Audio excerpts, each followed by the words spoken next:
거룩한 주일날 여러분들 이 주에 전해 오신 한 분 한 분 사랑하고 축복합니다. 여러분들 너무너무 잘 오셨습니다. 오늘 이 예배를 통해서 하나님의 임재를 마음껏 경험하시는 그런 귀한 시간 되시기를 간절히 바랍니다. 우리 시간 함께 묵상하며 예배 가운데로 나가도록 하겠습니다.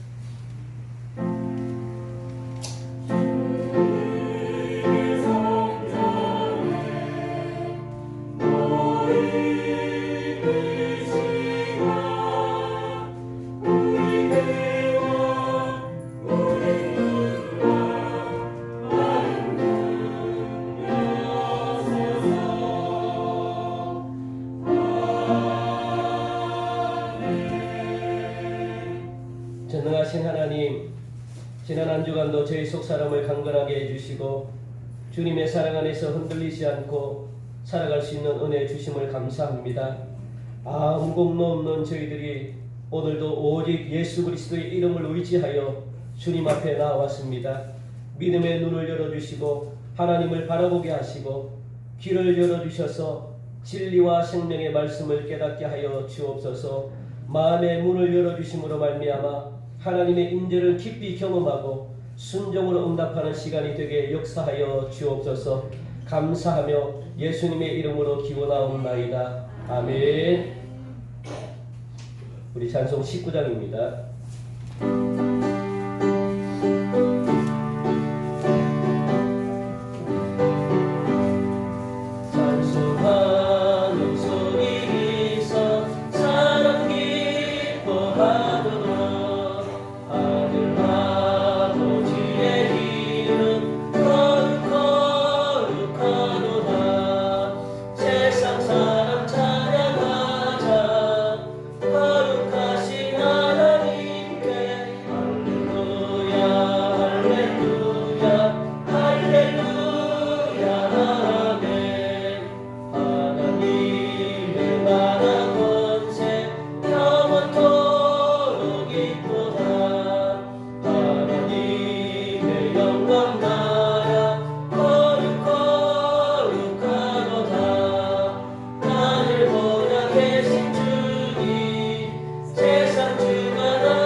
나는 전능하신 아버지 하나님 천지의 창조주를 믿습니다. 나는 그의 유일하신 아들 우리 주 예수 그리스도를 믿습니다. 잉태되어 동정녀 마리아에게서 나시고 본디오 빌라도에게 고난을 받아 십자가에 못 박혀 죽으시고 장사된 지 사흘 만에 죽은 자 가운데서 다시 살아나셨으며 하늘에 오르시어 전능하신 아버지 하나님 우편에 앉아 계시다가 거기로부터 살아있는 자와 죽은 자를 심판하러 오십니다. 나는 성령을 믿으며 거룩한 공교회와 성도의 교제와 죄를 용서받는 것과 몸의 부활과 영생을 믿습니다. 아멘. 성시교독 26번입니다. 시편 50편 말씀입니다. 성시교독 26번 시편 50편 말씀입니다. 내 백성아 들을지어다. 내가 말하리라. 이스라엘아 내가 네게 증언하리라. 나는 하나님 곧 내 하나님이라. 나는 내 생명의 너를 소망하지 아니하리니 내 문제가 항상 내 앞에 있으리로다. 내가 내 집에서 수소나 내 우리에서 수렴소를 가져가지 아니하리니 너는 산중의 짐승들과 우산에 갖추지가 아니할 것이며 산의 모든 새들도 내가 아는 것이며 들의 짐승들도 내 것이미로다. 내가 가령 죽여도 내게 이르지 아니할 것은 새끼와 고기에 충만한 것이 내 것이니라. 내가 수소의 고기를 먹으며 염소의 피를 마시겠느냐. 감사와 하나님께 제사를 드리며 지존하신 이의 환난 날에 나를 부르라. 내가 너를 건지리니 네가 나를 영화롭게 하리로다. 아멘. 찬송 407장입니다.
평강의 주께서 친히 때마다 일마다 너희에게 평강을 주시기를 원하노라. 주는 너희 모든 사람과 함께 하실지어다. 우리의 왕이 되시고 소망이 되신 거룩하신 하나님, 그 크신 이름을 이 시간 높이며 모든 영광과 찬양을 주께 올려드립니다. 지난 한 주간도 하나님의 그 크신 은혜로 주의 사랑하는 성도들을 지켜 보호하여 주시고, 오늘 복 주시는 거룩한 주일에 주의 전에 나와 신령과 진정으로 하나님 앞에 예배드리게 됨을 진심으로 감사드립니다. 이 시간 성령님 친히 임재하여 주시사 험한 세상 가운데에 지치고 상한 심령들을 만나주시고 위로하여 주옵소서. 약해진 영성이 이 시간 새롭게 다시 회복되게 하시고 주의 한없는 은혜와 평강으로 가득 채워지는 은혜롭고 복된 시간 되게 하여 주옵소서. 사랑의 하나님, 질병에 대한 두려움과 또 예측하기 어려운 그런 상황의 지속으로 인해서 불안과 또 일상생활의 불편함을 겪으며 우리의 권리를 포기하고 또 그 고통을 견뎌내며 인내하는 것이 또 얼마나 어려운 것인지 또 깨닫게 됩니다. 저희를 불쌍히 여겨주시고 주의 자비와 긍휼을 베풀어 주시옵소서. 여호와의 율법은 완전하여 영혼을 소생시키며 여호와의 증거는 확실하여 우둔한 자를 지혜롭게 하며 여호와의 교훈은 정직하여 마음을 기쁘게 하고 여호와의 계명은 순결하여 눈을 밝게 하신다고 하셨사오니 이 시간 저희의 삶 가운데 순간순간 주님 그 가신 길을 기억하고 그 길에 따라 열매 맺는 복된 인생 될 수 있도록 주여 인도하여 주시옵소서. 지난 44년 동안 저희 동성교회를 인도하여 주신 하나님 감사합니다. 예수 그리스도의 사랑의 복음을 땅끝까지 전하는 그 귀한 사명을 잘 감당하는 교회로 잘 준비되고 또 바르게 세워질 수 있도록 주여 은총 베풀어 주시옵소서. 이 지역에 선한 영향력을 끼치며 복음의 순수성을 잃지 않고 말씀과 기도가 살아있는 주께 칭찬받는 교회가 되게 하옵소서. 세워주신 기관과 구역이 날마다 바르게 성장하게 하시고 사랑하는 성도들이 날마다 하나님 말씀으로 새롭게 되며 믿음이 날마다 자라갈 수 있도록 복내려 주옵소서. 올 한 해 동안 모범적인 전통을 세우는 교회로 또 모든 가정으로 인도하여 주시옵소서. 다음 세대 교육부 자녀들을 축복하시사 예수님의 지혜와 그 키가 날마다 자라가게 하시고 새로운 미래를 잘 준비하는 복된 교회가 될 수 있도록 은혜 내리고 주옵소서. 자비의 주님, 우리나라 대한민국과 또 한국 교회를 불쌍히 여겨 주옵소서. 코로나19로 고통 속에 있는 모든 사람들에게 하나님의 위로와 평강으로 치유하시고 회복시켜 주시옵소서. 불안과 두려움, 우울증과 영적인 무기력증에서 벗어나게 하시고 또 치료제와 백신을 허락하셔서 모든 일상이 속히 정상으로 돌아올 수 있도록 은혜 내려 주옵소서. 끝까지 하나님을 신뢰하게 하시고 은혜를 구하는 복된 나라 이민족 되게 하여 주옵소서. 소망의 주님, 이 시간도 박중목 담임 목사님을 통하여 하나님의 생명의 말씀을 듣습니다. 진리의 말씀으로 우리의 심령을 새롭게 하여 주옵소서. 예수 그리스도의 사랑과 지혜가 가득 채워지는 은혜의 시간 되게 하여 주옵소서. 말씀을 전하시는 목사님 늘 영육간에 강건케 하여 주시고 성령의 권능으로 붙들어 주옵소서. 능력의 말씀, 은혜의 말씀 전하시기에 조금도 부족함 없게 하여 주옵소서. 오늘도 여러 모양으로 예배를 돕는 손길들, 그들의 헌신과 그 사랑을 주님 기억하시고 크신 은혜로 인도하여 주옵소서. 이 모든 말씀 우리를 날마다 주의 평강으로 위로하시는 우리 주 예수 그리스도의 이름으로 간절히 기도합니다. 아멘.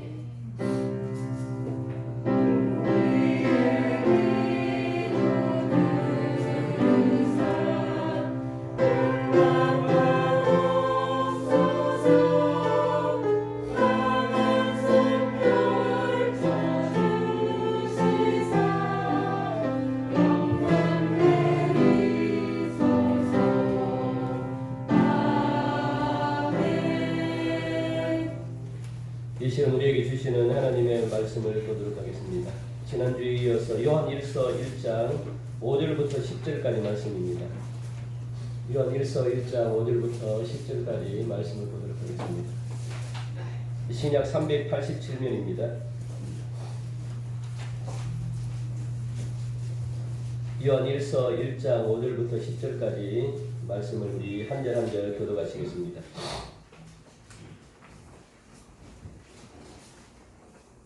우리가 그에게서 듣고 너희에게 전하는 소식은 이것이니 곧 하나님은 빛이시라 그에게는 어둠이 조금도 없으시다는 것이니라. 만일 우리가 하나님과 사귐이 있다고 어둠에 행하면 거짓말을 하고 진리를 행하지 아니하느니라. 그가 빛 가운데 계신 것 같이 우리도 빛 가운데 행하면 우리가 서로 사귐이 있고 그 아들 예수의 피가 우리를 모든 죄에서 깨끗하게 하실 것이요 만일 우리가 죄가 없다고 말하면 스스로 죽이고 또 진리가 우리 속에 있지 아니할 것이요. 만일 우리가 우리 죄를 자백하면 그는 미쁘시고 의로우사 우리 죄를 사하시며 우리를 모든 불의에서 깨끗하게 하실 것이요. 만일 우리가 범죄하지 아니하였다면 하나님을 거짓말하는 이로 만드는 또한 우리의 말씀이 우리 속에 있지 아니하니라. 아멘. 이 시간 주인아의 귀한 찬양 있으시겠습니다.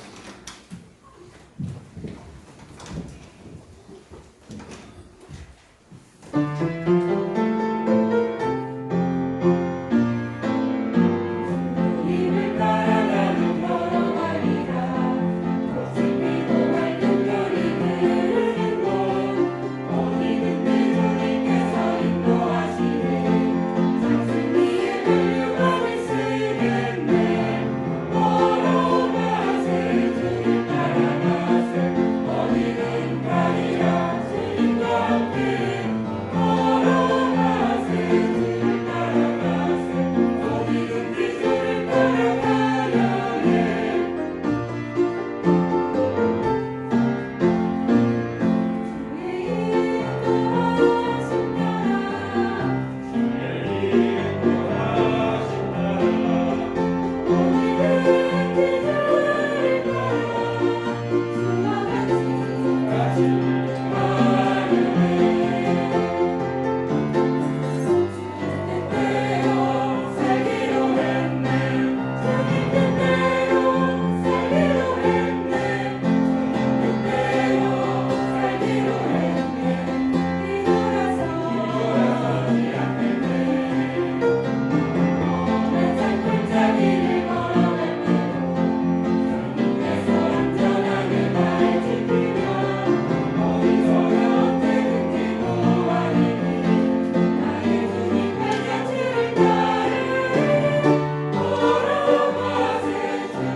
아멘. 우리 하나님께 영광의 박수 올려드리겠습니다. 감사합니다. 우리 따라합시다. 주님과 함께. 예, 끝. 우리 옆에 계신 분 한번 인사할까요? 주님과 함께 합시다. 우리 한번 인사합시다.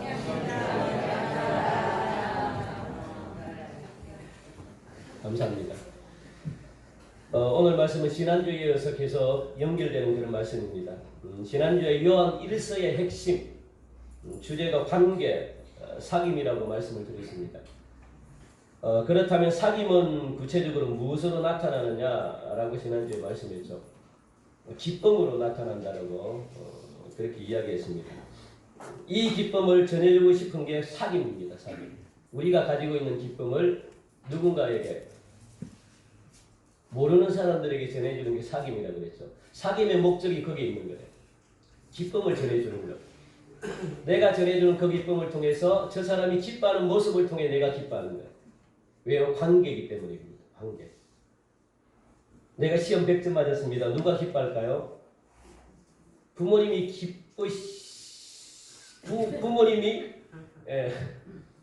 부모님이 기뻐할 걸 생각하니까 내가 기쁜 거예요. 막. 그냥 엄마가 기쁘겠지.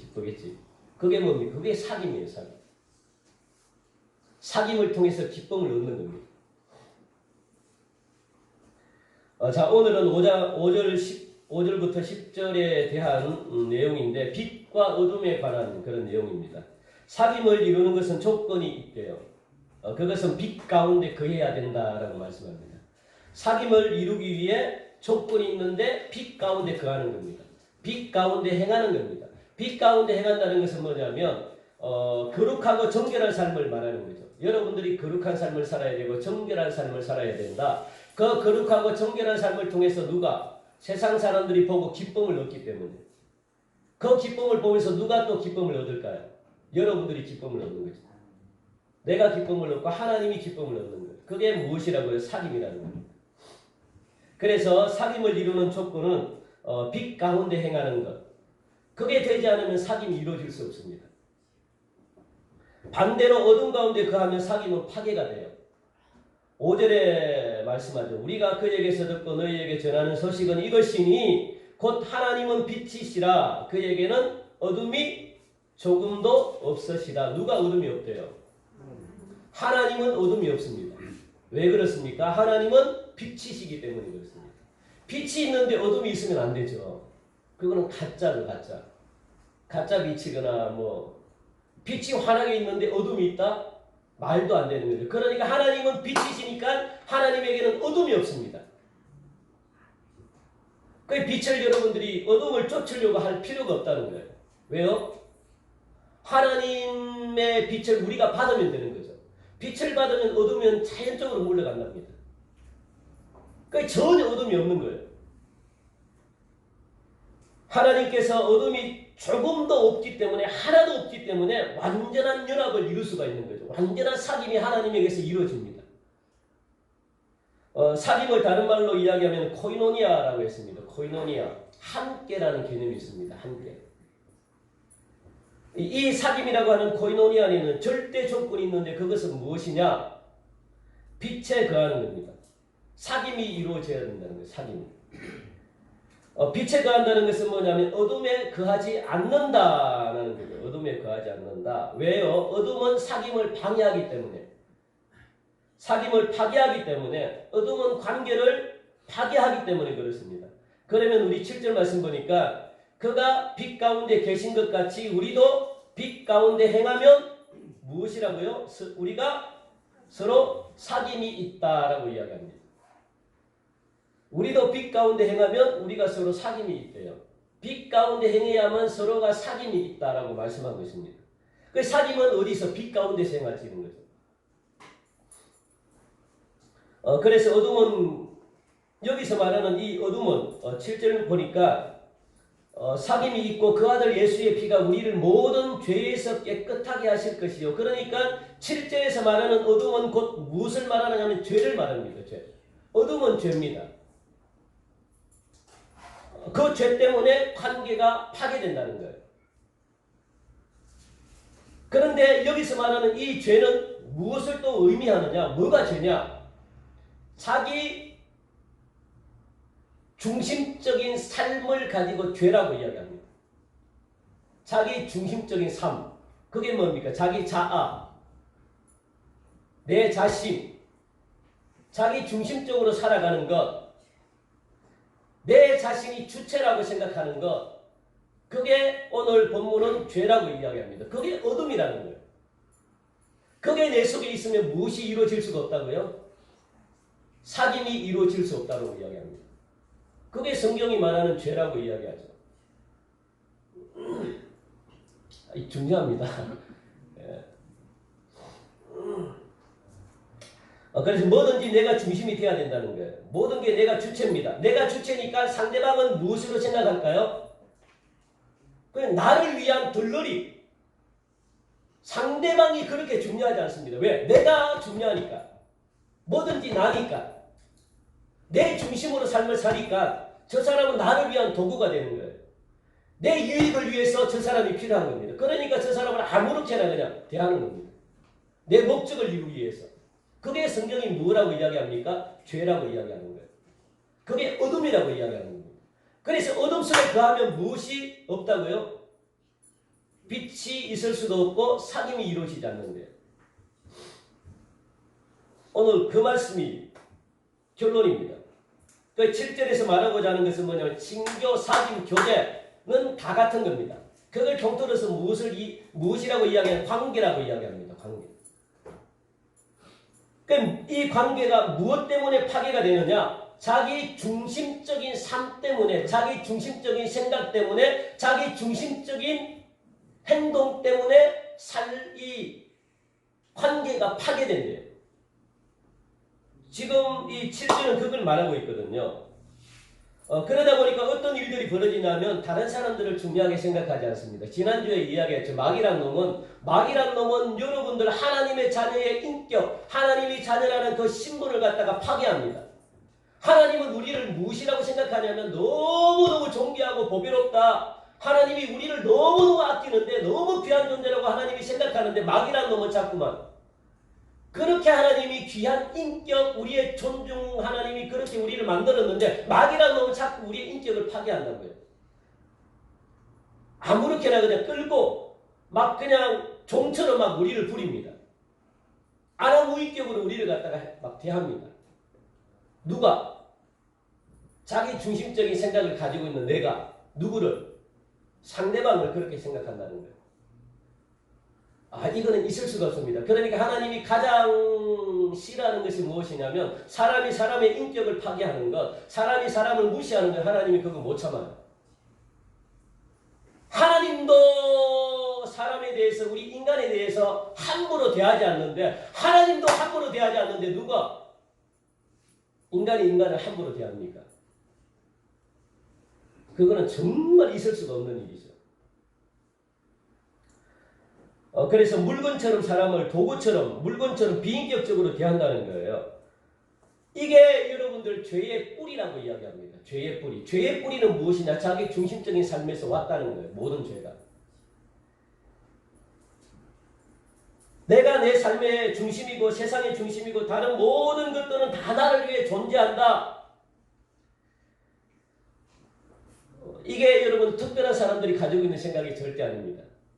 이게 특별한 생각이 태어나서부터 여러분들 자연스럽게 그냥 받아들이는 거예요. 자연스럽게 받아들이니까 이게 죄라고 생각을 못하는 겁니다. 자연스럽게 태어날 때부터 이게 어디야? 이 세상에 마늘했대요. 이 세상에 쫙 깔려있대요. 그러니까 쫙 깔려있으니까 이게 당연하다고 생각하고 행동을 하는 겁니다. 이게 죄라고 인식을 못하는 겁니다. 그냥 자연스럽게 그렇게 되잖아요. 자연스럽게. 내 중심으로 자연스럽게 살아가잖아요. 사실 여러분들 잘 생각해 보면은 내가 없는 세상이 의미가 있나요? 그렇게 살아왔잖아요. 우리가 자연스럽게. 내가 없는 세상은 의미가 없습니다. 내가 저 속에 끼어 들어가지 못하면 저 속에는 의미가 없어요. 내가 저 상 받는데 내가 없으면 저 상은 의미가 없습니다. 우리가 박수 쳐서 앉아있을 의미가 없습니다. 오늘 찬양대에 찬양 부르서 내가 이 찬양대에 앉아있지 않으면 의미가 없어요. 찬양. 무슨 찬양이 우리 밖에서도 안내를 하는데 내가 안내하는 위치에 내가 없으면 그 안내가 의미가 없어요. 내가 있어야만 의미가 있습니다. 내가 없는데 그 자리를 왜 지킵니까? 그게 우리가 태어날 때부터 그게 가지고 태어났다고요. 그게 자연스럽다는 거예요. 자연스럽다는 거예요. 내가 그렇게 의도적으로 만든 것이 아니에요. 그냥 태어나면서부터 자연스럽게 내 중심적인 어떤 그런 형성이 된 거죠. 이런 생각들이 아주 자연스럽게 이 땅에 가득 차 있대요. 이 땅에 가득 차 있답니다. 그러니까 인식을 못하는 거죠. 우리 모두 다 자기 중심적으로 생각하고 사는 것을 죄라고 특별한 인식을 가지고 우리는 살아가지 않습니다. 이게 문제라는 겁니다. 이게. 사실 어떻게 보면 누구나 다 가지고 있는데 그래서 더욱더 죄라고 인식을 못하기 때문에 그래요. 내가 없는 삶, 내가 없는 행사들, 내가 없는 일들, 내가 없는 예배, 내가 없는 이런 것들은 상상이 안 되는 거죠. 하여튼 내 중심으로 돌아가야 됩니다. 그래야만 의미가 있다라고 생각을 하기 때문에 그래요. 오늘도 내가 중심이 돼가지고 막 뭐든지 열심을 하잖아요. 내가 왜 의미 있다고 생각하니까 열심을 하는 거예요. 모두가 그렇게 보편적으로 살아간다라고 성경은 말하고 있습니다. 그런데 여러분들 중요한 것은요. 이런 자기 중심적으로 사는 사람들은 모두가 다 하나님을 떠난 인생이다라고 말을 해요. 하나님을 떠난 인생이다. 이게 무서운 말씀입니다. 내가 의도적으로 막 그렇게 하려고 하는 게 아니고 자연적으로 내가 태어나면서부터 몸에 배긴 내 삶의 형태인데 그런데 성경은 이걸 갖다가 그냥 무엇이라고 이야기하느냐? 하나님이 없는 인생이다라고 그렇게 정의를 내려놓고 있는 거예요. 이 육이라는 것은요, 이 감각을 중심으로 돌아가는 거예요. 감각. 그 육은 본능입니다. 먹고 마시고 하는 게 육입니다. 그리고 혼은 뭐냐면 자아입니다. 자, 내 중심. 자아가 혼이에요. 그리고 영은 뭐냐면 하나님 중심입니다. 영적인 하나님 중심. 그러니까 하나님이 생각해야만 되는 거죠. 그런데 오늘 보니까 하나님이 없으면 영이 죽었기 때문에 무엇으로 움직여갈까요? 혼이 우리를 움직여가는 거예요. 혼이라는 것은 뭐라고 이야기했습니까? 내 중심이 나를 움직여간다는 거예요. 하나님이 있는 사람은 하나님 중심으로 움직이게 되는데 하나님이 없는 사람들은 무엇을? 내 혼이 나를 이끌어간다는 거예요. 그러니까 내 중심으로 삶을 산다는 것은 뭡니까? 하나님이 없다는 거죠.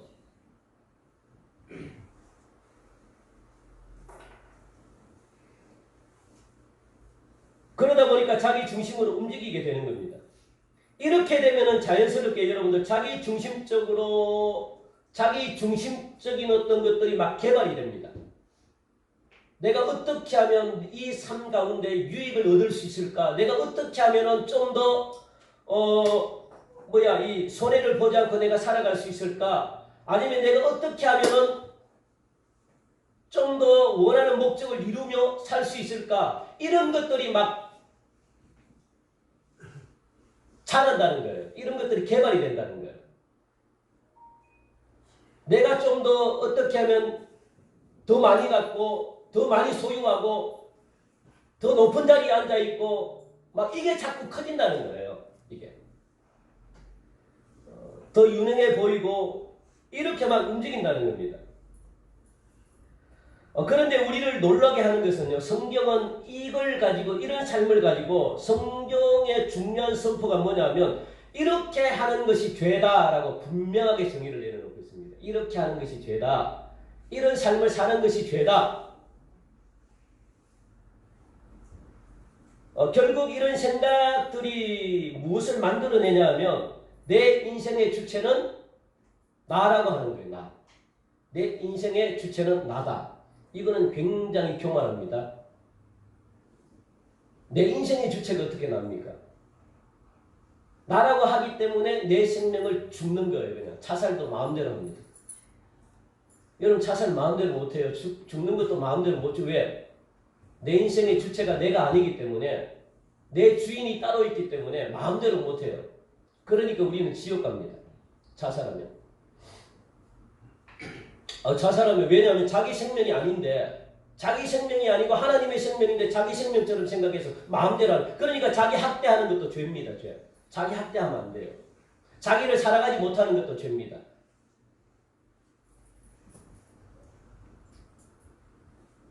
결국 이런 생각들이 내 인생의 주체가 나라고 그렇게 만드는 거예요. 그러면 자연스럽게 생겨나는 게 뭐냐면 상대방은 나를 위한 무엇으로 생각할까요? 내가 주인이에요. 내가 주인이기 때문에 나를 중심으로 움직여야 되기 때문에 상대방은 나를 위한 도구입니다. 도구. 나를 위한 도구예요. 나를 위해서 있는 거예요. 상대방은. 그러다 보니까 나를 위해서 그냥 막 일하게 만들어요. 착취하게 만들고 이용하게 만들고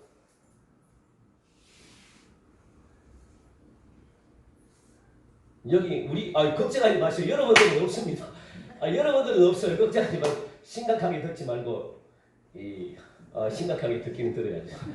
심각하게 듣기는 들어야 되는데 여러분들은 없으니까 걱정하지 말고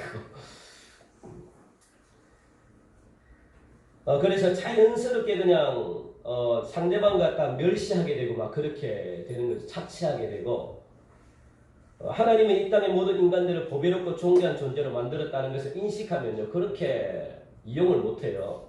그렇게 막 못해요. 내가 아무리 사장이라도 그냥 기업의 이익만을 위해 가지고 막 사람들을 돌려버리고 막 그렇게 못해요.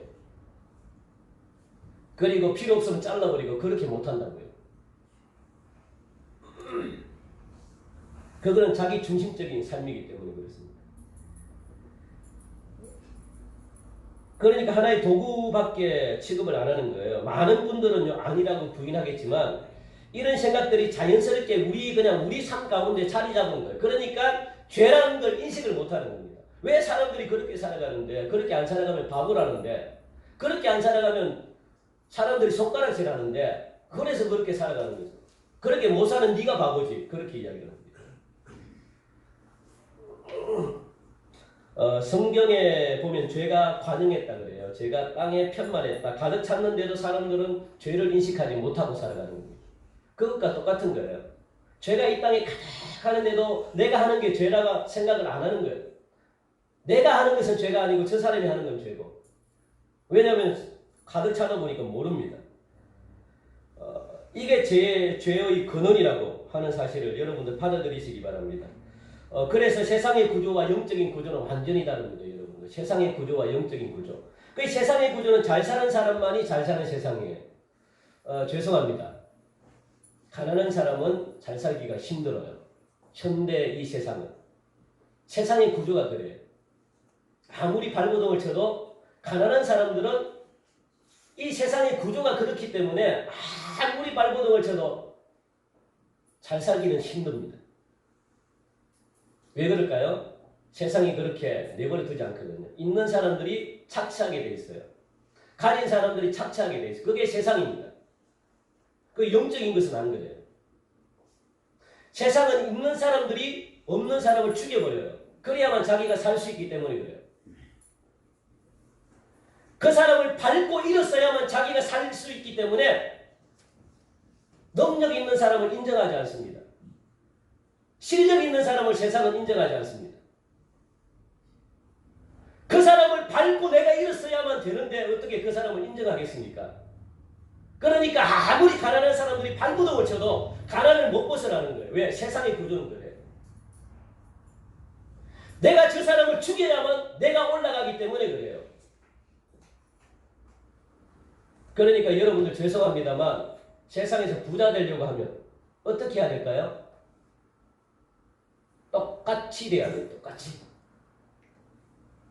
그러면 과연 하나님이 기뻐할까? 그게 세상의 구조라는 거예요. 세상에. 세상이 악하기 때문에 그래요. 그런데 그것을 나쁘다고 생각을 못합니다. 그러다 보니까 작년에 작년 우리 주여 작년 우리 집 바로 옆이에요. 창녕이 한 30분 가면은 창녕입니다. 창녕 대학 11위 이렇게 해서 우리 이렇게 거기서 어린 아이를 학대한 거 왜 학대합니까? 자기를 충족시키려고 학대하는 거예요. 그게 그러니까 그 어린 아이도 인격이라고 생각하면 그렇게 할 수 있겠습니까? 그 어린 한 생명이 존귀하다고 생각하면 그렇게 못하죠. 그런데 자기 자신의 충족을 시키기 위해서 자기가 물론 아픔이 있었겠죠. 그 사람도. 그런 아픔이 있으니까 그렇게 똑같이 하겠죠. 그러니까 여러분들 아픔이 있으면 아픔을 빨리 고쳐야 돼요. 빨리 치료하셔야 돼요. 치유하셔야 돼요. 그 아픔을 빨리 회복하셔야 돼요. 그래야만 똑같은 일이 안 벌어집니다. 인격을 막 파괴해버리는 거죠. 분풀이로. 죄란 놈은 원래 그런 놈이에요. 죄란 놈은. 무자비한 아나무인격이죠. 그게 죄라는 거예요. 저는 모기업, 대기업이죠. 대기업에서 임원으로 일했던 아는 집사님이셔서 이야기를 했는데 심각해요. 그러니까 대기업 임원들은 절대로 사람을 안 키운대요. 유능한 사람을 절대로 인정하지 않습니다. 자기보다 잘하는 사람을 절대로 용납하지 않는데요. 왜 그럴까요? 자기 자리가 위태롭기 때문에. 그래서 그분은요, 정년퇴직하기 전에 그냥 자기가 그만뒀습니다. 사람도 심사하고 막 이런 위치에 있었던 사람인데 그게 너무 싫어가지고. 왜? 자기는 아무리 노력해도 안 된다는 거예요. 어떤 사람이 이 대기업에서는 어떤 사람이 성공하는 줄 아십니까? 자기 편이 돼야 돼요. 자기 편. 높은 사람이 편에 있어야만. 그러니까 높은 사람들은요 무엇을 생각하냐면 자기를 지켜줄 수 있는 사람을 키우는 거예요. 일꾼을 키우는 게 아니고 자기를 지켜줄 수 있는. 왜? 자기가 죽을 판인데 무슨 실력이 무슨 소용이 있습니까? 세상이 그렇다고요. 세상은. 그래서 술자리도 3차까지 가고 막 갈 때까지 같이 가는 사람을 인정해줘요. 좋아해요. 무조건 나오라 그러면 무조건 나오는 사람을 좋아합니다. 자기 말을 듣는 사람을 무조건 좋아합니다. 실력과는 상관이 없습니다. 실력 있는 사람은 오히려 죽습니다. 그래서 많은 사람들이 떠나요. 젊은 인재들은. 왜? 여기서 못하니. 그러니까 창업을 하고 그러는 거예요. 인정을 안 해줍니다. 대기업은. 대기업의 원리가 그렇대요. 원리가. 그 얼마나 손해봅니까? 얼마나.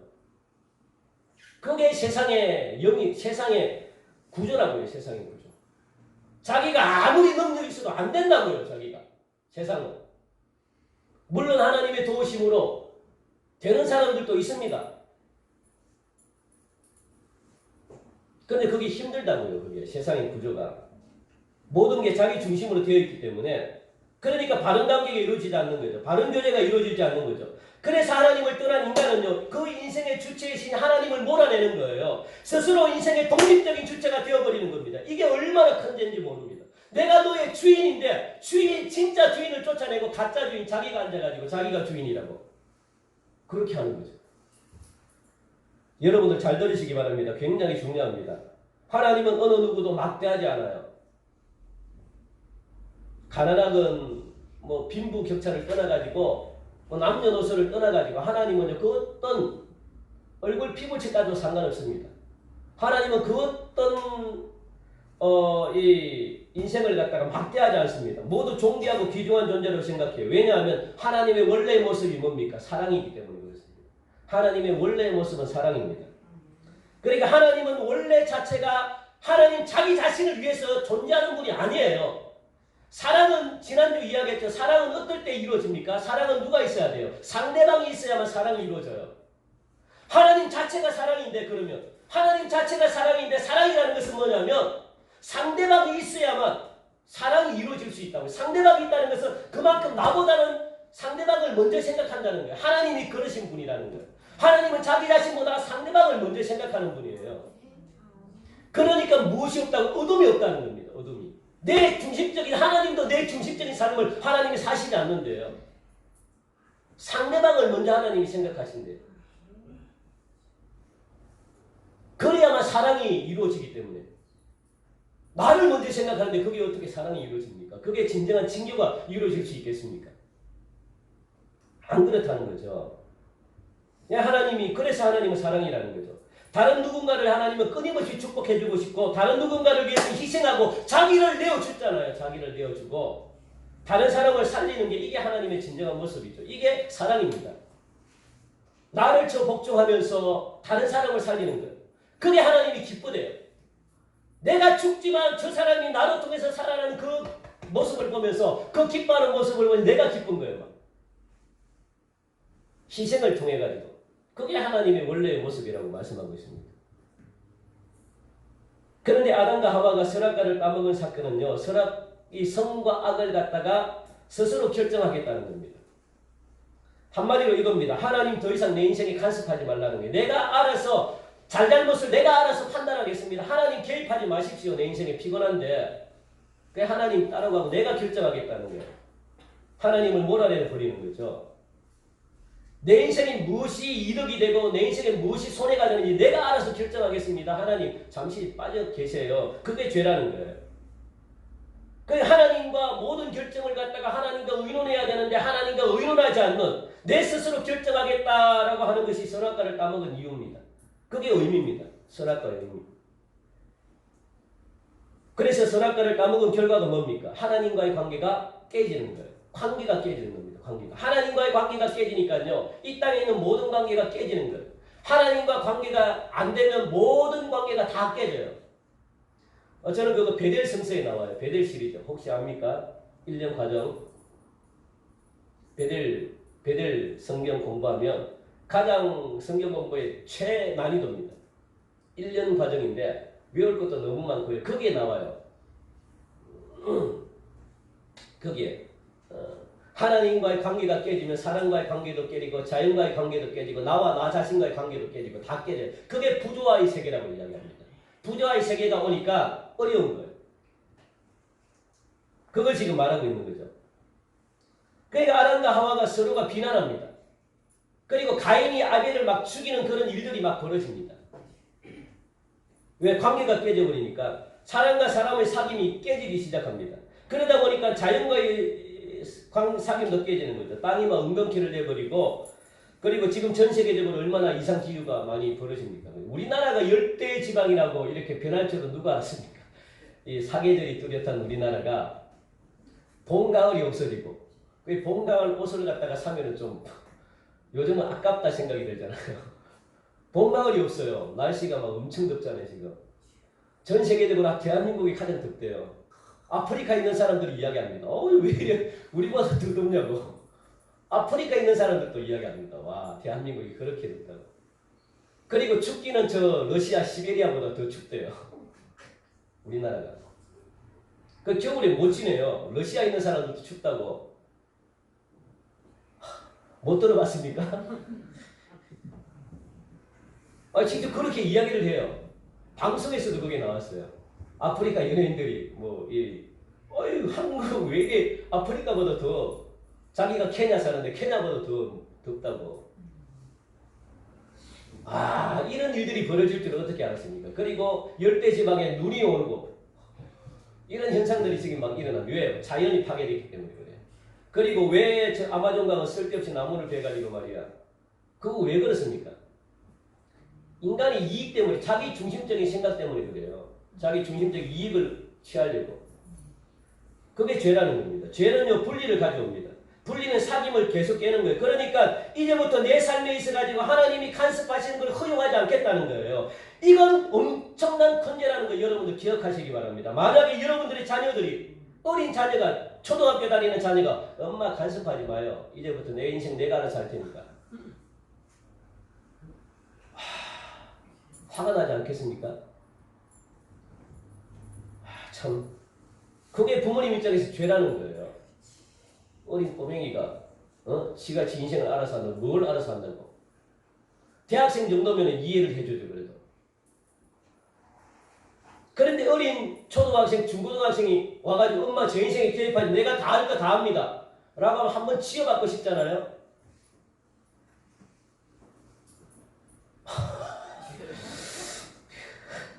별로 그런데 우리 하나님은 인격적인 분이기 때문에 그렇게 하는 우리도 하나님이 그냥 용납해 준대요.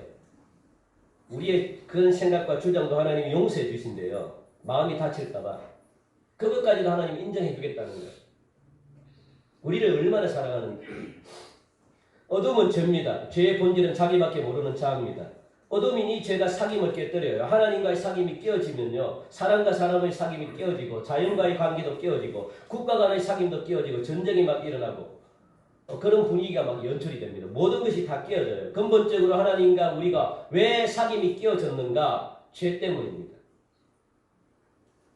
그 죄가 오늘 무엇입니까? 자기 중심적인 삶입니다. 삶. 오늘 본문에 보면 하나님은 어둠이 조금도 없으시다라고 말씀합니다. 어둠이 없다는 것은요. 죄가 없다는 말씀입니다. 죄가 없다는 것은 무엇이 없다고요? 하나님에게? 자기를 먼저 생각하는 마음이 없다는 거예요.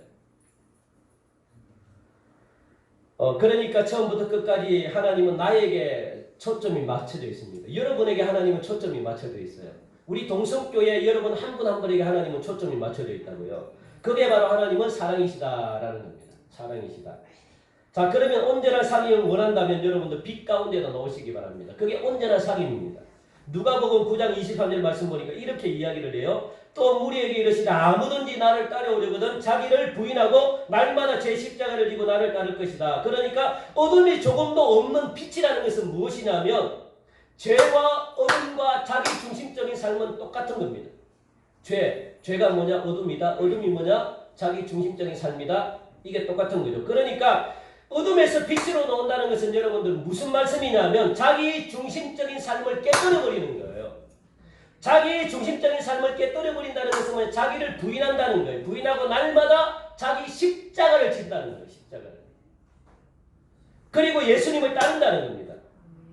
나는 내 삶의 주인이 아니다. 따라해볼까요? 시작. 나는 내 삶의 주인이 아니다. 나는 내 삶의 주인이 아니다. 그렇게 자기를 부인한다는 거예요. 내가 이 세상에 존재하는 것은 하나님을 위해서다. 내가 이 세상에 존재하는 것은 이웃을 위해서다. 내가 이 세상에 존재하는 것은 하나님의 축복을 나타내기 위해서다.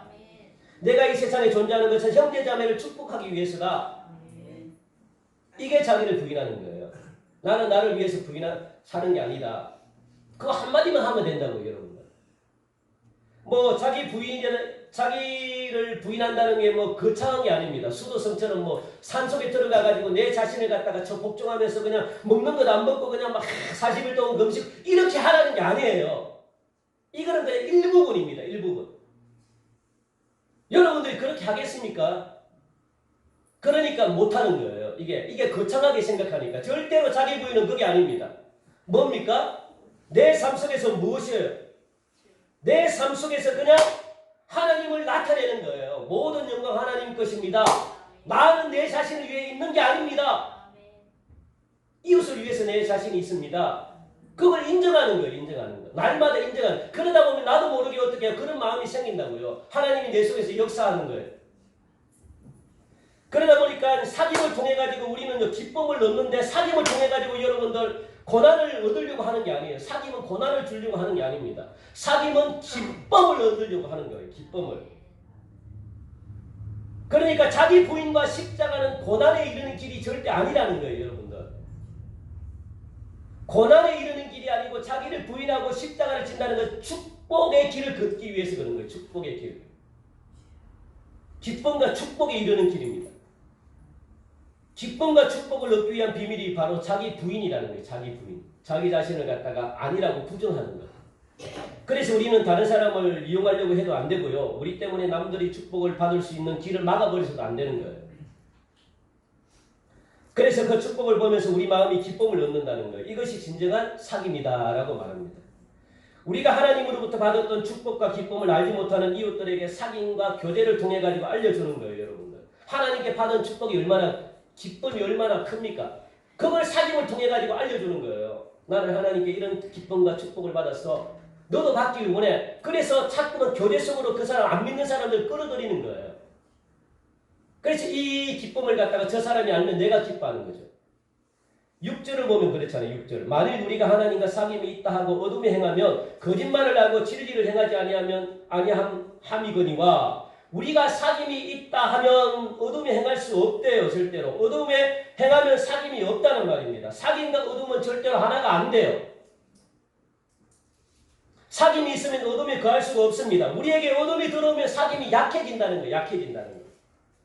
하나님의 성령의 역사가 약해진다는 거예요.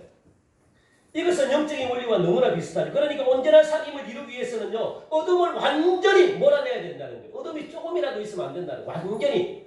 빛이 들어왔는데 어둠이 있을 수가 없는 거죠. 빛이 지나가는 곳이 어둠이 없어요. 없어. 어둠이 있다는 것은 그 빛이 가짜로 조명빨이나 뭐 그거죠. 그러니까 죄를 몰아내야 된다고 말씀하고 있습니다. 죄가 있는 한 사귐이 있을 수가 없다는 거예요. 7절입니다. 7절 똑같잖아요. 빛 가운데 계신 것 같이 우리도 빛 가운데 행하면 사귐이 있대요. 빛 가운데. 그러니까 우리를 모든 죄에서 깨끗하게 해야 된대요. 예수의 피로 모든 죄에서 깨끗하게 해야만 빛 가운데 거할 수 있다라고 말합니다. 하나님께서 사람을 만드실 때 함께 살도록 지원받은 거 아시죠? 함께 살도록. 함께 사는 가운데 기쁨을 누립니다. 함께 사는 가운데 축복을 누립니다. 예. 또 그저께 우리 한번 김포 신방 갔다 왔잖아요. 그 집사님 뭐라고 이야기합니까? 혼자 사니까 외로웠는데 함께 사니까 좋대요. 사는 살만시한데 손주들도 있고 딸도 있고. 그러니까 우리 인간은 함께 살 때 기쁨이 느껴지는 거예요. 그래서 하나님께서 아담을 만드실 때 혼자 사는 것이 외롭게 보였대요. 그래서 누구를 만드십니까? 돕는 배필을 만들었대요. 하와를 만드신 거예요. 돕는 배필. 그게 최초의 사회입니다. 사회. 공동체입니다. 그렇기 때문에 모든 사람들도 예외일 수가 없습니다. 우리 안에는 어떤 마음이 내재되어 있느냐, 우리 안에는 어떤 마음이 있느냐, 누군가와 온전한 관계를 누리고 싶은 그런 갈망이 우리 마음속에 있어요. 하나님과 온전한 관계를 맺고 싶어하는 갈망이 누구에게? 모든 인간들에게 다 있습니다. 누군가와 기쁨을 함께 누렸으면 좋겠다는 그 갈망이 우리에게 있어요. 누군가와 함께 슬픔을 함께 나눴으면 좋겠다는 그 갈망이 여러분들에게, 모든 인간들에게 다 들어있어요. 그 갈망이. 내 인생에 누군가가 관심을 갖고 나누었으면 좋겠다. 함께 좀 누군가와 이렇게 살았으면 좋겠다. 이런 갈망들이 다 있다고요. 그래서 현대인들의 병은요, 아까 장로님이 기도했지만 외로움입니다. 우울증입니다. 그게 다 정신병이거든요. 어디서 왔을까요? 관계가 깨졌기 때문에 오는 거예요. 외롭기 때문에 오는 겁니다. 그러면 그 병을 치료하는 간단한 방법이 뭡니까? 함께 사귐을 나누면 되는 거예요. 함께. 사랑을 주고받으면 되는 거예요. 그러면 우울증은 쉽게 떠나가요. 그 정신병은 쉽게 떠나가요. 왜요? 사랑을 받고 사랑을 나누면 되는 거예요. 사랑을 받고 사랑을 주면 되는 거예요. 사랑이 들어오면 모든 게 해결됩니다. 이런 사귐의 관계가 깨졌기 때문에 오는 병들입니다. 과거에 여러분들 복음이 없었어도요, 예수를 믿지 않았어도 혼과 정신이 오늘날보다 훨씬 더 강해졌습니다. 그런 이유가 뭐냐면 대가족 제도라는 그런 제도가 있었고 동네 사람들과 사귐이라는 것이 그나마 건강하게 사람들을 만들었다는 거예요. 예수를 안 믿어도 건강해졌다고 해요. 정신이 건강하고. 거의 정신병 있는 사람은 없었어요. 그런데 지금은 사람들과의 사귐을 그렇게 중요하게 생각하지 않습니다. 인터넷이 있고 스마트폰이 있고 또 게임이 등장했고 뭐 사람 사귈 필요가 없는 거죠. 사귐의 중요함을 느낄 필요가 없는 거죠. 왜? 자기 혼자만 있으면 다 그냥 즐거운 시간을 보내는데. 그러니까 공동체 생활을 어려워합니다. 어느새 나도 모르는 사이에 병들어 있습니다. 정신이 건강하지 못하고 인간의 존엄한 존재가 막 파괴되고 이것은 굉장히 불행합니다. 불행합니다. 그래서 그렇게 지내다가 내 혼자 막 게임도 하고 내 혼자 막 이렇게 스마트 인터넷 하다가 내 마음속에 무엇이 몰려드느냐, 누군가가 그립다, 이런 갈망들이 막 있어요. 누군가와 대화하고 싶다, 나와 함께할 사람이 없을까, 함께 밥도 먹고 싶다, 이런저런 인생의 이야기를 나누고 싶다, 거기 누구 없는가, 자꾸만 마음속에서 이런 외침이 있는 거예요. 이런 사귐에 대한 갈망들이 올라오는 거죠. 이게 바로 현대인의 심각한 병입니다. 그러니까 정신들이 다 망가지는 거예요. 그래서 우리 교회는요, 성도들을 절대로 혼자 내버려 두면 안 됩니다. 여러분, 따라합시다. 혼자 내버려 두지 말자. 혼자는 외롭습니다. 혼자는 100% 마귀의 밥이 됩니다. 이 무리에서 떨어져 나가면요, 100%입니다. 100%. 무리에서 떨어져 나가면 밥입니다. 무리와 함께 있을 때가 무리가 공동체가 지켜져요. 절대로 여러분 무리 속에서 떨어져 나가면 안 돼요. 우리 안에는요, 여러분들 우리 안에는 이 사귐에 대한 갈망이 있어요. 그리고 또 하나 갈망이 있는 게 뭐냐면 또 우리 안에는 자기 중심적인 삶이 굉장히 강합니다. 이 두 가지가 여러분 삶 속에 있어요. 그런데 인간은 참으로 어리석어요. 이 둘이 항상 충돌해요. 나는 하나님께 대한 사귐의 갈망이 있는데 또 하나는 나는 내 중심적인 삶을 살고 싶다는 그런 것도 있고, 이 둘이 항상 충돌하기 때문에 이 둘 중에 하나를 버려야만 돼요. 그런데 인간은 참 어리석어요. 이 둘을 다 취하려고 그래요. 다 잡으려고 그래요. 그게 문제입니다. 절대로 둘은 같이 갈 수가 없어요. 하나를 버리셔야 돼요. 세상에서도 성공하고 싶고 하나님께도 인정받고 이렇게는 못한다는 거예요. 세상과 하나님을 동시에 섬길 수가 없다는 겁니다. 절대로 함께 할 수 없어요. 분명히 여러분들 기억할 것은 자기를 부인하지 않으면 사귐을, 온전한 사귐이 이루어질 수 없다는 것, 관계가 이루어질 수 없다는 것. 하나님과의 진정한 사귐을 여러분들이 원하신다면 자기를 부인하셔야 돼요. 이것이 없는 사귐은요, 절대로 있을 수가 없대요. 우리가 인생을 사시면서 여러분들이 많이 경험하셨잖아요. 왜 결혼 생활이 힘들지, 왜 직장 생활이 힘들지, 왜 교회 생활이 힘들지, 이런 어려움들을 여러분들 겪는 이유가 뭡니까? 자기를 부인하지 않았기 때문에 그래요. 자기 중심적인 삶을 살기 때문에 상대방은 그저 그냥 나를 위한 도구밖에 안 되기 때문에 그런 거예요. 이전 교회, 전에 있던 교회에서 상담실이 운영을 했어요. 상담실을 운영하는데 전문가, 그러니까 이 상담학을 전공하신 전문 자격증을 가진 원장님이 오셔가지고 매주 화요일 날 9시부터 5시까지 우리 성도님들이죠. 다른 외부인들도 물론 있지만 매일 이렇게 비밀로 이렇게 상담실이 있어가지고 거기서 상담을 해요. 상담을 하면서 이 상담한 내용을 한 달에 매달마다 정리를 해가지고 제가 그때 선임이기 때문에 저에게 보고를 해야 돼요. 그리고 제가 2장을 주면 제가 1장 가지고 있고 담임 목사님께 1장 드리고, 그러면 그 상담한 내용을 보면요, 전부 다 80% 90% 문제가 뭡니까? 관계입니다. 관계가 어렵대요. 그러니까 가정의 관계, 뭐 친구와의 관계, 직장에서의 관계, 뭐 이런 관계들이에요. 관계가 힘들다는 거예요. 심지어 제일 많은 게 가족, 자녀와의 관계, 부부와의 관계, 또 뭐 형제와의 관계, 뭐 갈등들.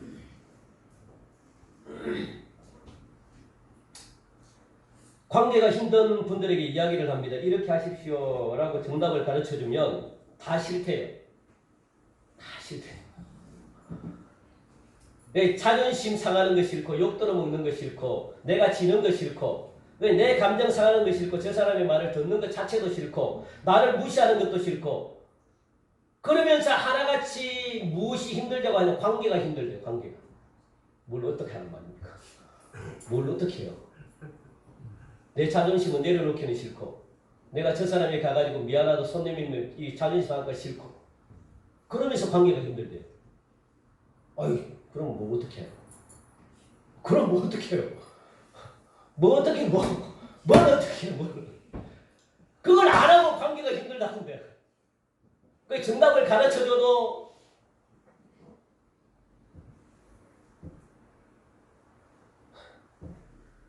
그 해결책을 드려도 싫대요. 그러면서 계속 관계가 힘들대요. 도대체 저보고 뭘 어쩌라는 겁니다. 여러분들 둘 다 함께 못 가요. 절대 둘 다 함께 못 가요. 내 자존심 지키고 내 감정 지키고 내 것 지키려고 하는 것 이상 관계 회복을 여러분 기대하시면 안 돼요. 둘은 절대로 함께 갈 수 없습니다. 그런 마음을 가지고 전 세계의 관계 전문가를 만나가지고 상담을 해도 못 고쳐요. 하나님이 오셔가지고 여러분들 상담해도 못 고쳐요. 하기 싫은데 어떻게 고쳐요? 하나님이 오셔가지고 막 하나님도 못 하신다고요, 여러분들. 왜요? 하나님은 여러분 마음을 존중하기 때문이에요. 하나님이 할 수 있었으면 여러분 진작에 변화시켰죠. 하나님이 강제적으로 그냥 몽둥이라도 그냥 막 쳐가지고 그냥 막 복종해가지고 하나님이 그렇게 안 하셨잖아요, 지금까지. 그러니까 우리가 죄를 짓는 거라고요. 죄를 짓는 이유가 하나님이 우리를 인정하기 때문에 그래요. 우리를 존중하기 때문에 우리가 마음껏 죄를 지을 수 있다고요, 여러분들. 아니면 우리가 어떻게 죄를 지어요? 하나님이 그냥 막 죄를 지을 때마다 그냥 막 하나님이 그냥 몸에 있는 손가락을 하나씩 불어버리면 여러분 죄를 짓겠어요? 하나님이 그렇게 할 수 있는 힘이 있는데도 안 하는 이유가 우리를 존경하고 존중하고 사랑하기 때문에 우리의 인격을 다칠까봐 하나님이 그렇게 안 하신다고 강제적으로. 그런데 마귀란 놈이 그렇게 한다고요. 마귀란 놈이 우리를 갖다가 그렇게 마음대로 한다고요. 그러니까 하나님 여러분들 마음을 갖다가 고쳐먹기 전에는 하나님도 어떻게 할 수가 없어요. 그러니까 누구를 주셨어요? 성령님을 보내주신 거예요. 마음을 감동시키는 분. 마음을 변화시키는 분. 그런데 성령님도 어떻게 할 수 없는 게 뭐냐면 여러분 마음의 문을 안 열면 내가 하겠다고 결단을 안 하면 성령님도 어떻게 할 수가 없다고요.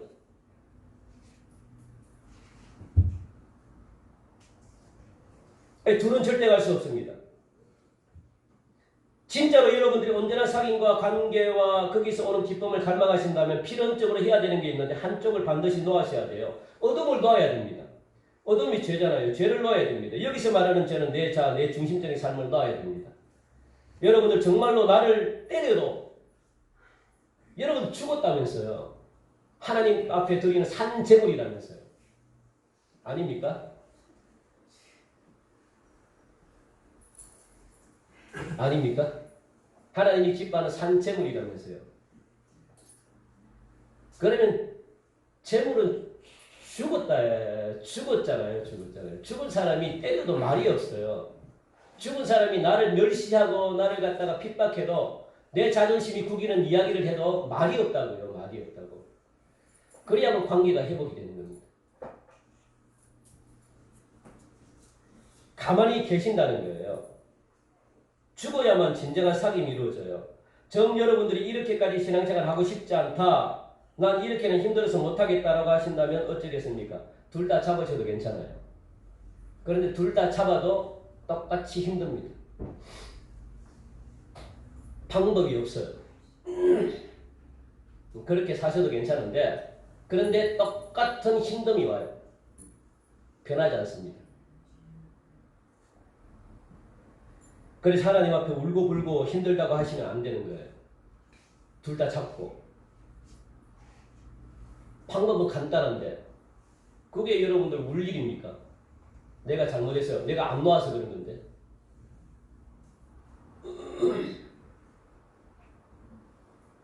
여러분들 싫다고 결정한 것이기 때문에 어쩔 수가 없다는. 그런데 여러분들 원하시는 대로 안 된다는 거예요. 이래도 힘들고 저래도 힘들고. 그런데 힘든 뒤에 무엇이 기다리고 있는지 여러분 보셔야 돼요.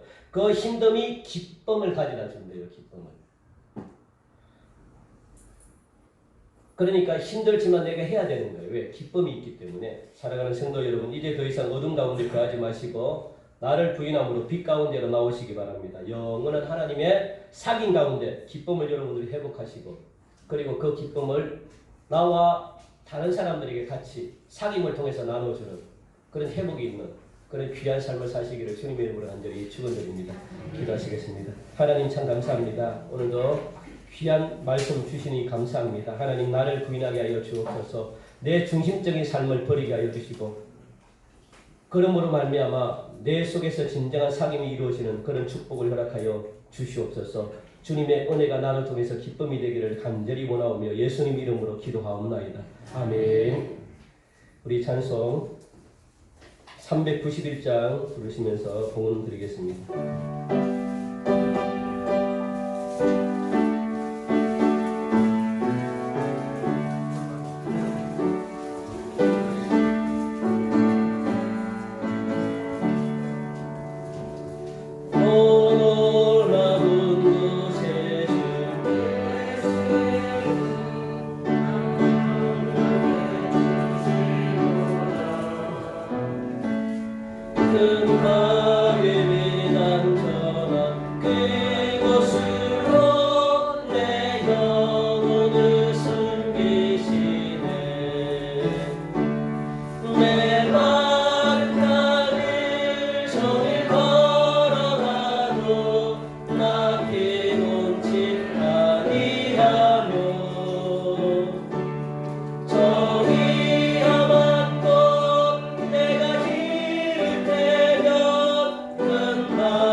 지난주부터 계속 성령 강림절 후 계속 주일이 10월달까지 계속 진행이 됩니다. 그래서 서툴색은 녹색입니다. 오늘 예배 마치면 우리 정기당에 우리 본당에서 잠시 좀 갖도록 하고요. 그리고 죄송합니다. 세례 교육은 이 코로나19 때문에 좀 불안해요. 다들 모이는 걸 불안해하고, 그래서 이제 7월 달로 마지막으로 우리가 좀 연기를 좀 하고, 그렇게 해서 오시는 분들이 정말 불안하지 않게끔 우리가 교육받을 수 있게끔 그렇게 하도록 하겠습니다. 그리고 전교인 1년 1독 성경 읽기 문제 시상이 마지막 주일에 있습니다. 기억해 주시기 바라고, 그리고 담임 목사 설교 듣기가 있고, 종교시설 위생 지침 이렇게 지키라는 시행이 있고, 그리고 청소는 사구역입니다. 지난주 새가족 환영합니다. 너무 감사하고요. 그리고 생활면을 보면 여름철 에너지 절약 캠페인이 있는데 한번 여러분 읽어보세요. 특별히 이 본당 이 냉방 에어컨을 틀 때 이 좌석에 따라 가지고 온도차가 좀 있어요. 그러니까 내 몸의 건강 상태나 체질에 따라 가지고 여러분들 좌석을 내가 좀 뒤에 있으면 춥다라고 생각하시는 분들은 앞으로 좀 오시면 괜찮아요. 앞으로 이렇게 좀 오시면 좀 덜하고, 왜냐하면 이게 사람마다 온도차가 있기 때문에 어떤 사람은 더우하고 어떤 사람들은 막 추워하고 막 그러세요. 그러면 이 앞쪽으로 좀 오시면, 앞쪽으로 만약에 좀 오시면은 이게 좀 덜 같기 때문에 좀 괜찮고, 그리고 더우신 분들은 뒤쪽으로 그렇게 해서 그게 지혜롭고요. 아니면은 또 아니면 선풍기도 있으니까 여러분들 적절하게 그렇게 해가지고, 왜냐하면 이게 더우면 예배가 안 돼요. 그리고 또 너무 추워도 예배가 안 되고, 이게 온도가 굉장히 심각해요. 이게 굉장히 중요하거든요. 저는 뭐 있는 교회들마다 너무 더우니까 예배가 안 되더라고요. 졸음이 오고 그냥 막, 왜냐면 더운데 신경을 쓰니까. 그리고 추운데도 또 너무 추워도 막 집중이 안 돼요. 이게. 그런데 그걸 유지하는 게 굉장히 힘들지만, 그걸 또 우리가 또 생각하는 게 뭐냐면, 또 이게 하여튼 이 예배 드리기 전에 본인의 건강 상태, 체질을 잘 이렇게 해가지고 그래서 은혜로운 예배를 여러분들 드리시기를 그렇게 바라고, 그 나머지는 여러분 한번 읽어보시면 좋을 것 같습니다. 그리고 새벽 기도에도 혹시 더우신 분들은 선풍기를 트시면 돼요. 그리고 자유롭게 그렇게 해주시기를 바랍니다. 예. 이 시간 제가 봉헌 기도하고, 그리고 우리 다 같이 우리 일어나셔서 주기도 찬양 635장 부르시고, 제가 봉헌 기도하고 축도하고 예배하시겠습니다. 635장.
하나님 감사합니다. 오늘도 귀한 예물을 가지고 하나님 앞에 겸손한 마음으로 올려드렸습니다. 이 귀한 예물을 하나님 기쁘게 받아주시고, 이 예물을 통한 하나님의 놀라운 구원 역사가 나타나게 하여 주옵소서. 가난한 이웃이 없길 원합니다. 아픈 이웃이 없길 원합니다. 하나님, 물질이 없어 선교하지 못하는 선교사님들이 없길 원합니다. 주여, 이 시간도 가난하여 하나님 병원비가 없어 참으로 힘들어하고 먹고 살지 못하는 그런 안타까운 영혼들이 없기를 하나님 간절히 소원합니다. 이 예물이 부족하지만 오병이의 놀라운 기적이 나타나게 하시사 그들도 함께 먹이며 함께 하나님의 나라 이루갈 수 있는 그런 아름다운 예물들에게 축복하여 주시옵소서. 행여나 오늘 이 시간 드리지 못한 손길도 하나님이 갑절로 채워주시고, 또 하나님 그 가정을 주님께서 기억해 주심으로 말미암아 들어와도 복을 받고 나가도 복을 받는 아름다운 인생들에게 축복하여 주옵소서. 하나님, 이 시간 특별히 육체의 질병들로 통해 고통받는 자들 하나님 기억해 주시길 원합니다. 성령의 권능의 손으로 깨끗하게 고쳐주시고, 하나님의 살아 계심을 간증하게 하여 주시고, 관계 문제로 어려움을 겪는 분들, 하나님 가정의 화목을 원하는 가정들, 자녀들의 형통함을 원하고 사업장의 복과 모든 묶여있는 문제들이 주 예수 그리스도 이름으로 하나님 묶여있는 것들이 깨끗하게 풀려나는 역사가 있게 하시사 하나님 그들로 통해서 놀라운 기쁨이 넘쳐나는 축복을 허락하여 주시옵소서. 하나님, 이 시간 또 한 주도 말씀 가운데 우리가 승리하기를 간절히 원하오며 온 땅의 주님 배의 거룩한 성호가 우리를 통해서 나타나게 하여 주시옵소서. 지금은 우리 주 예수 그리스도의 은혜와 하나님의 온전하신 사랑과 성령님의 이로 충만 역사하심이 오늘 이 시간 내 자아의 중심적인 삶에서 하나님을 인정하고 나를 부인하여 나로 인하여 하나님의 기쁨이 드러나길 원하는 사랑하는 성도들 위해 그리고 가정과 교회와 나라와 민족 위에 지금으로부터 영원토록 함께하여 주기를 간절히 축원하옵나이다. 아멘.